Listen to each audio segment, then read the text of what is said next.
Hi மக்களே, எப்படி இருக்கீங்க? நல்லா இருக்கீங்களா? இது உங்கள் ஆயிரத்தான். இன்னைக்கு நம்ம சனா என்ஜாய் டு லேர்ன் சேனல்ல வந்து நம்ம பார்க்க போறது வந்து பாத்தீங்கன்னா ரொம்ப அத்தியாவசியமானது, வாழ்க்கையில ஒரு இன்றியமையாதான ஒரு விஷயமா தான் நம்ம பார்க்க போறோம். என்னன்னா நீர். ஸோ அந்த நீரை பத்தி, நீர் நிலைகளை பத்தி தான் நம்ம இன்னைக்கு வந்து வீடியோல பார்க்க போறோம். எங்க நம்ம வீடியோல பார்க்க போலாமா?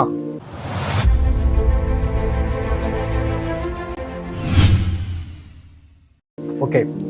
ஸோ இந்த நீர் வந்து எவ்வளவு முக்கியம்னு பாத்தீங்கன்னா, நீரின்றி அமையாது உலகு அப்படின்னு ஒரு முதுமொழியே இருக்குது இல்லைங்களா? ஏன்னா நீர் வந்து அந்த அளவுக்கு அத்தியாவசியமான ஒரு பொருள்.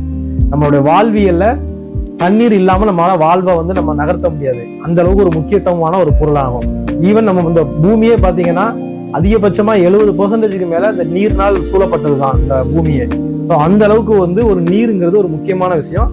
அதை பத்தி தான் நம்ம வந்து பார்க்க போறோம். ஸோ ஓகே, இந்த நீர்நிலைகள் அப்படின்னு இங்கிலீஷ்ல என்னன்னு பாத்தீங்கன்னா வாட்டர் பாடிஸ். என்ன சொல்லுவீங்க? Water bodies. ஸோ இந்த நீர்நிலைகள்ல நிறைய வகைகள் இருக்கு. ஸோ இந்த நீர் வந்து நம்ம ஜென்ரலா எதன் மூலமா நமக்கு கிடைக்குன்னு பாத்தீங்கன்னா மழை, அதாவது ரெயின் சொல்லுவோமா இல்லைங்களா, அது மூலமா தான் நமக்கு வந்து கிடைக்குது. அது ஒரு பெரிய ப்ராசஸ். அந்த மலையை பத்தி நம்ம ஒரு வீடியோல, அதுல எப்படிலாம் மலைகள்ல வகைகள்லாம் இருக்குன்னு இன்னொரு வீடியோல நம்ம டீட்டெயிலா பார்ப்போம். இன்னைக்கு இந்த வாட்டர் பாடிஸ், நீர் நிலைகள் எவ்வளவு வித்தியாசமாலாம் இருக்கு, அது நம்மளுடைய வாழ்வியலோட எவ்வளவு பொருந்தி இருக்கு, எவ்வாறு நமக்கு பயன்படுதுங்கிறத வகைகளை பார்க்க போறோம். ஓகே, நீர்நிலைகள்னாலே நமக்கு முதல்ல கண்ணுல வந்து நிக்கிறது என்னன்னு பாத்தீங்கன்னா கடல், அதாவது சமுத்திரம் சொல்லுவோமா இல்லைங்களா, அதுக்கு இங்கிலீஷ்ல வந்து ஓஷன். ஸோ அந்த அவ்வளவு நிலப்பரப்புல வந்து பாத்தீங்கன்னா அந்த நீர்நிலைகள்ல மெயின் வந்து கடல்.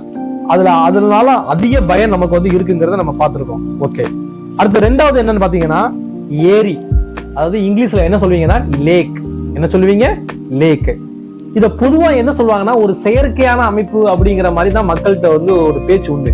இந்த லேக் வந்து பாத்தீங்கன்னா நம்ம ஈவன் சென்னையில எல்லாம் பாத்தீங்கன்னா நிறைய வகையான ஏரி இருக்கு. புழல் ஏரி, செம்பரம்பாக்கம் ஏரி, அந்த மாதிரி நிறைய ஏரி பேர்லாம் சொல்லுவாங்க. அதே சென்னையில இயற்கை அமைப்பிலே ஒரு ஏரி இருக்குது. அதனுடைய பேர் வந்து பாத்தீங்கன்னா பழவேற்காடு ஏரி அப்படின்னு சொல்லுவாங்க. ஓகே, இதெல்லாம் ஏரியை பத்தியான ஒரு டீடைல்ஸ். அடுத்து மூணாவது நம்ம என்ன பாக்குறோம்னா ரிவர், ஆறு.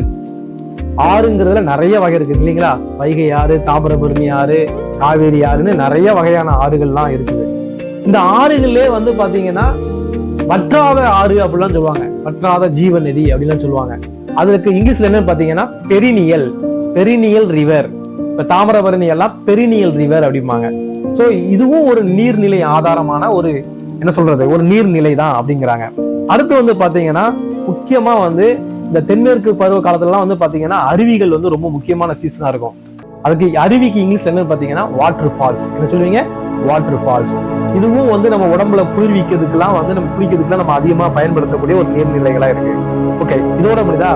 மேக்சிமம் கிராமத்துலாம் பாத்தீங்கன்னா ஒவ்வொரு வீட்லயும் விவசாயம் பண்ற இடத்துல எல்லாம் பாத்தீங்கன்னா வட்டாத கிணறு, ஏன் கிணறு தாத்தா, இந்த கிணறு வச்சு நான் என்னென்ன விலையை வச்சு தெரியுமா, கிணறு அப்படின்னு ஒண்ணு இருக்குது.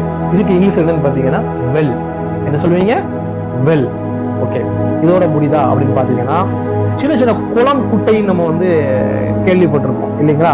ஸோ இந்த குளத்துக்கு வந்து இங்கிலீஷ் என்னன்னு பாத்தீங்கன்னா பாண்டு. என்ன சொல்லுவீங்க?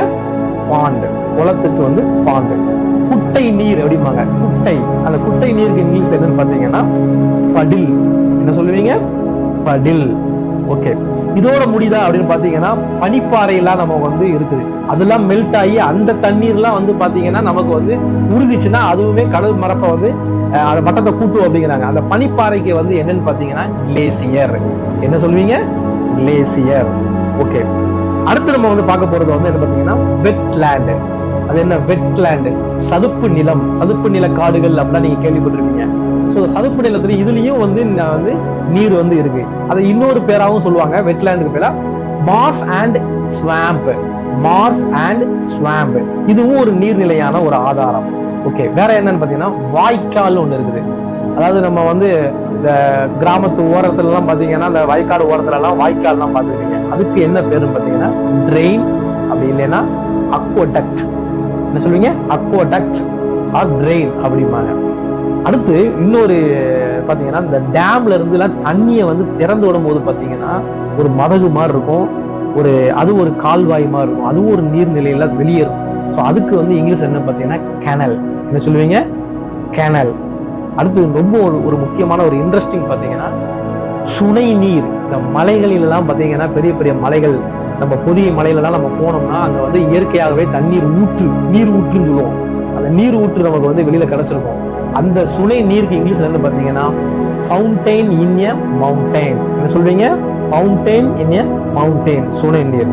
ஸோ இவ்வாறு பல்வேறு வகையில நமக்கு நீர்நிலைகள் நம்மளுடைய வாழ்வியலுக்கு, குடிநீரா இருக்கட்டும், இல்லைன்னா மின்சார உற்பத்திக்காக இருக்கட்டும், இப்படி பல்வேறு பயன்பாடுகளுக்கு இந்த நீர்நிலைகள் நமக்கு பயன்படுது. இந்த நீர்நிலைகளை பற்றியான வெவ்வேறு தமிழ், இங்கிலீஷ் வார்த்தைகள் நீங்கள் கற்றுருப்பீங்க. இதே மாதிரி இன்னும் நிறைய இன்ட்ரெஸ்டிங்கான வீடியோஸ் உங்களுக்கு நான் போட போகிறேன். இந்த வீடியோ உங்களுக்கு ரொம்ப பிடிச்சிருந்துச்சுன்னா லைக் பண்ணுங்கள், ஷேர் பண்ணுங்கள், கமெண்ட் பண்ணுங்கள், மறக்காமல் சப்ஸ்கிரைப் பண்ணுங்கள். ஏன்னா அப்போ தான் நிறைய இன்ட்ரெஸ்டிங்கான வீடியோஸ் உங்களுக்கு வந்து சேரும். பெல் ஐக்கானு கிளிக் பண்ண மறந்துடாதீங்க. ஓகே, தேங்க்யூ, பாய். மறக்காம சர்ப்ரைஸ் பண்ணுங்க. தேங்க்யூ.